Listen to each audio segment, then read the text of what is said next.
जय श्री कृष्णा। नमस्कार दोस्तों, स्वागत है आप सभी का हमारे YouTube चैनल में। आज के इस वीडियो में हम आपके लिए कामिका एकादशी की व्रत कथा लेकर आए हैं।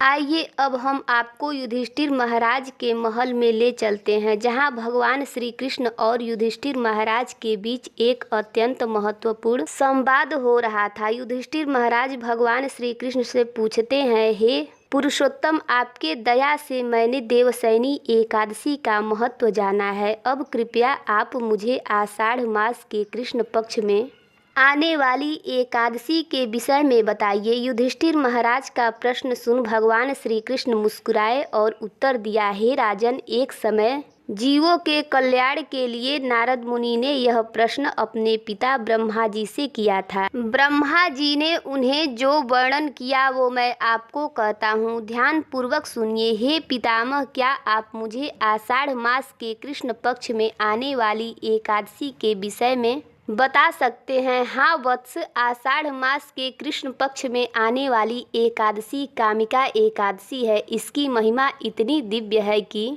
इसके श्रवण मात्र से अश्वमेध यज्ञों का फल प्राप्त होता है। इस दिन जो व्यक्ति तुलसी दल से भगवान श्री हरि की पूजा करता है, उसे स्वर्ण और चांदी दान करने के समान फल प्राप्त होता है। कामिका एकादशी के दिन तुलसी पूजन का विशेष महत्व है। इस दिन भगवान केशव को नव अंकुरित तुलसी मंजरी अर्पित करनी चाहिए। जो व्यक्ति ऐसा करता है वो अपने पूर्व और वर्तमान के सभी पापों से मुक्त हो जाता है। अब मैं तुम्हें कामिका एकादशी की एक पौराणिक कथा सुनाता हूँ, ध्यान पूर्वक सुनो। एक समय धर्मध्वज राजा की पुत्री के रूप में तुलसी जी अवतरित हुई थी। उस समय भगवान नारायण की तपस्या हेतु वो अनेकों तीर्थ स्थानों में भ्रमण कर रही थी। तब गंगा जी के तट पर उन्होंने भगवान श्री कृष्ण के ध्यान में मग्न गणेश जी को देखा। अत्यंत सुंदर पीतांबरधारी शुद्ध और ध्यान मग्न गणेश जी को देखकर तुलसी उन पर मोहित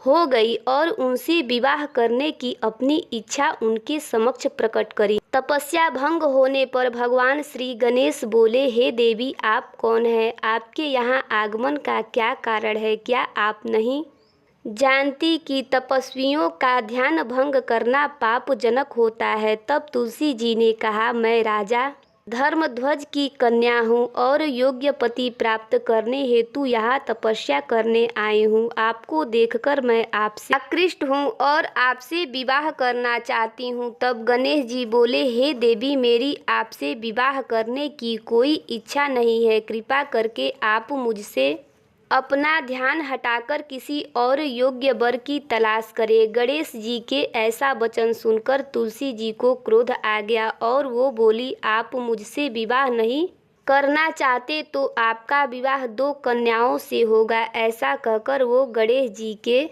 गजमुख का उपहास करने लगी। तुलसी जी का यह रूप देखकर गणेश जी ने उनको श्राप दिया, हे देवी, मैं आपको श्राप देता हूँ, आप असुर पत्नी बनोगी और उसके बाद एक वृक्ष बन जाओगी। अब यह सुनकर तुलसी जी को अपनी भूल का आभास हुआ और वो गणेश जी से प्रार्थना करने लगी कि वो अपना श्राप वापस ले ले। तब गणेश जी बोले, हे देवी, तुम भगवान नारायण की प्रिय बनोगी। समस्त मनुष्यों के लिए तुम्हारे द्वारा किया गया पूजन लाभकारी रहेगा, परंतु मेरे लिए तुम हमेशा त्याग रहोगी। इसके बाद आगे चलकर तुलसी जी शंखचूड़ असुर की पत्नी बनी। भगवान नारायण की प्रिय तुलसी के पौधों में प्रकट हुई। आगे भगवान श्री कृष्ण कहते हैं, जो व्यक्ति कामिका एकादशी के व्रत का पालन करता है उसे संपूर्ण पृथ्वी के दान बछड़े समेत दिए गए गाय के दान के समान फल प्राप्त होता है। ये एकादशी सबसे शुद्धतम है और पापों का नाश करने में प्रबल है।